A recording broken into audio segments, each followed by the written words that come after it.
এয়া আমি কঠীয়া সিঁচিবলৈ বুলি আহিলোঁ।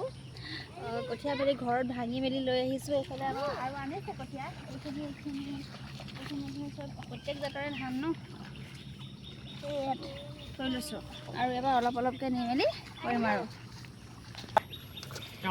আকৌ চাওকচোন বাৰু, ইমান পানী হ'ল। বৰষুণ দিলে নহয় ৰাতিপুৱা, সিঁচিবলৈ বুলি হ'লে আকৌ পানীবোৰ মানে মেলিবলগীয়া হৈছে। পূৰা পানী মেলি আছে।